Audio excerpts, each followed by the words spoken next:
বাতের হোটেল এই অবৈধ সন্তান সেও তারা খাইছে। আমাদের এই চাটুকার গোলাম দালাল এরা কোন বিবৃতি দেয় নাই, দেশ থেকে পালিয়ে গেছে। এদের চেয়ার তাদের স্বার্থ হাসিল করার জন্য এই মানুষগুলোর মৃত্যুর মুখে ফেলাইছে। এমনকি প্রত্যেককে এয়ারপোর্ট থেকে ওই হারুন এই বাতের হোটেল এই অবৈধ সন্তান সেও তারা খাইছে।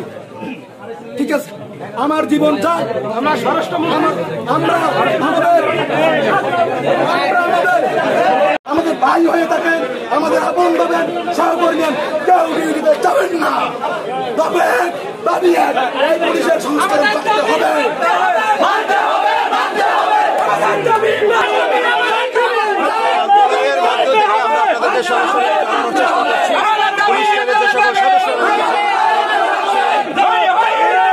তারা কিন্তু কর্মবিরতি দিয়েছেন। আমার ভাই বললে কেন